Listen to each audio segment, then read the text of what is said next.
Hello. My name is Jordan Stovall. I'm the Director of Outreach and Institutional Partnerships with the Dramatists Guild, but I grew up here in St. Petersburg, and American Stage has been a formative part of my life and so many other theater lovers, makers, supporters, livelihoods. Throughout the years. But I'm very excited to be here at the Lift Every Voice Festival. And today we are celebrating Doug Robinson, the writer of The Figs. Hello. Thank you. I don't know. Do you take it? Do I hold it? I don't know what we're doing. Yeah. Thank you so much. I'm really excited to be a part of this festival and be in this space and to explore St. Pete. I've never been to this part of Florida before, and it's really magical. I saw a dolphin just on the pier. It was kind of dope. Yeah. Stunning. It was just like swimming by, and I was like, "Hey, dolphin!" And the dolphin was like, "Don't talk to me. I'm good. I'm moving on." Yeah. But it was a good time. And where are you based usually? Okay, so I'm currently in grad school. I'm Okay. getting my MFA at the Yale School, or the David Geffen School of Drama at Yale. So Heard that. So I'm in Connecticut right now, but DC is like my theater home, and I grew up in Northern Virginia, and that's where I plan on going back to one day. Yeah. Yeah. A lot of great writers from DC. A lot of great writers from stuff. DC, a lot of great theater in DC. I'm going to shout out a theater company I love called Theater Alliance, that I think they do amazing work, and they're kind of one of the reasons why I want to go back to that area because of the way they develop work alongside community. It's just, they do the thing that every theater says they want to do, and I want to be a part of that. So you're talking about Theater Alliance and your community at DC.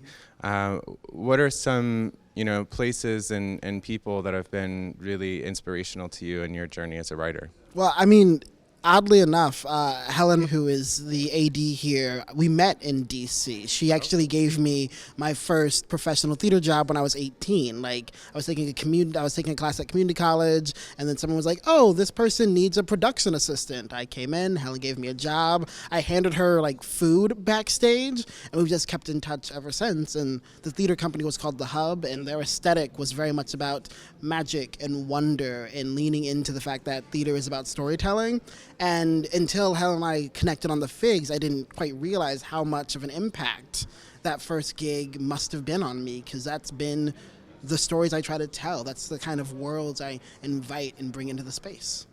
Yeah, awesome. We love magic, wonder, all that good stuff. So that brings us to The Figs, and that's the play that we're celebrating today, that you're offering, which is awesome.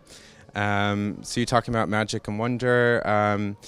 How did this story sort of, like, what inspired you, or how did it live, and what was the journey for you, like, in terms of writing this story? Like, how long have you been writing it? Where did it come from? What is the story of The Figs? Yeah, so the beginning of The Figs is my natural love of folktale and myth and fantasy. Like, as a kid, those are the books that I read, and I often didn't see like myself, this like black body represented in those stories. And as I got older, I would look at theater, and I sometimes felt that theater would shy away from imagination at times, which was very odd to me, that like we talk about the Greeks and Shakespeare and things, which are very large, imaginative worlds, but for some reason we're very in this like house, family dynamic, breaking down, revealing secrets, which are beautiful plays.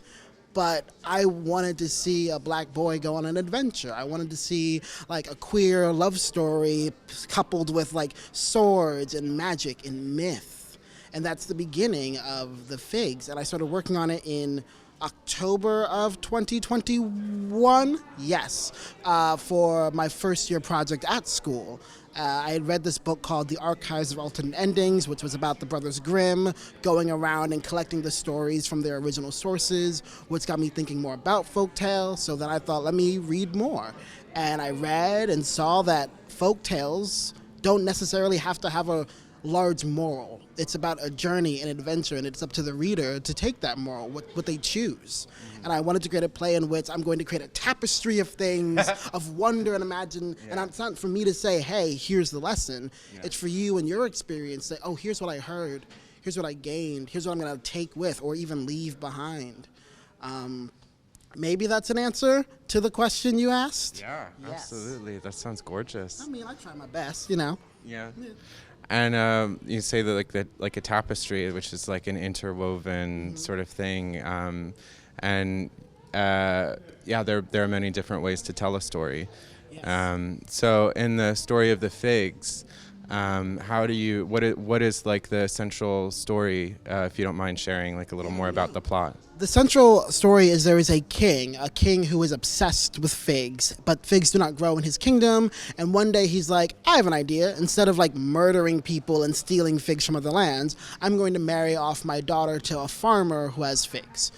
Sadly, the daughter is already in love with someone else, and she runs away from home to be with her true love. But at the same time, there is a character named June who is trying to go to the castle with the figs in order to marry the princess. So we have a love story that we're rooting for, but also then June, a character who we're rooting for, but those two goals are in opposition of one another. That for June to win, quote unquote, Sadie, the princess, would have to lose, and vice versa.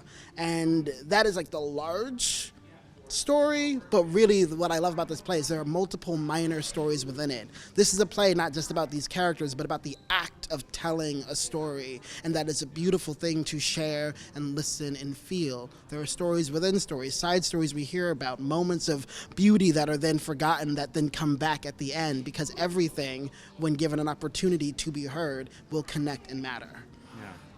Sounds great. Sounds very good. I'm excited to see it. And then, it features figs. Yes. And figs are a very delicious fruit. very delicious. And go well with any cheese board or prosciutto, I think. I do Yeah. love figs and prosciutto very much.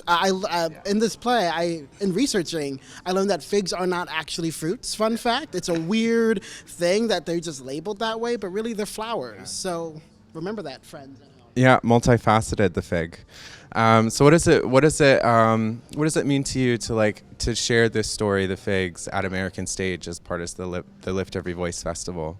Yeah, so I've said already that I'm in school, and it's weird to be in a place where all I have to do is write, especially coming out of this pandemic. Actually, we're not out of the pandemic. It's still happening. Let's not forget. In which I've been able to focus on just writing. And the fact that the way Helen heard about the figs was not because I sent it to her, it's because a director that I worked with who knows Helen said, you should hear about this play. So Helen then reached out back to me about it. So the person who gave me my first professional theater job, who is now the leader of this beautiful institution, American Stage, is also helping usher in my first out-of-school process. So for me, it is a weird full circle, almost like serendipitous choice that it's Helen who has called and said, hey, we like this play. What do you need? How can we support? And they have been. We have these actors, we have a dramaturg, we have time and space, and the whole community of this theater is coming to support not just my play, but other plays of other people whose voices are not often heard, whose stories are not often told. So to be in that company is more than a gift. It is why I'm trying to do what I do. And what would it feel like to you to see this play? Because we're seeing a reading today, and a developmental reading is a really important part of formation of a script or a formation of a story. You see it come together. You see it, breathed into life in a new way. But what would it feel? How would it feel to you to see this play take on a different life in the way of like a production at somewhere like American Stage? Yeah, I mean, plays can be enjoyed on the page, but they are meant for the stage. So it would be a highlight. It would be a gift. It would be an honor, because this seems to be a theater that understands that magic doesn't have to be $1 million. That there's magic in a steamer trunk on stage, opening it up, putting on a hat, saying I'm one person, taking the hat off, and saying I'm another. There's a dexterity, a muscularity to the way Helen and these artists are talking about work that I'd want this play at. There's a world where this play has like a fancy, big, whatever, all the lights, all the sounds, all the money thrown at it, but really, the intimacy of this play just demands people who are here to tell a story, and I think this theater understands that, and they will hold that and usher that into its next phase. Brilliant. Well, I hope it happens. I guess we'll have to see. But yeah, do you have anything else that you'd like to share with the Figs, or about your journey with the play, or your writing with it, or anything you would like, the folks at American Stage who are listening or reading to know about you or this work? Just that, like, imagination is where we should start from. Sometimes I worry that theater is always about the clever, the smart, the important, which it will find. But if we start from that playful place, that imaginative place, that place that got us to be in theater in the first place when we were a child or wherever we found it, we will always find more marvelous ways to tell stories. And that's where the fig started for me, purely from the what if. What if a story is enough? And let's see what happens from that premise and imagine. And marvelous figs they are, and marvelous figs they shall be. I'm very excited to see it. So yeah, this has been Doug Robinson with the figs, and we're going to see it shortly.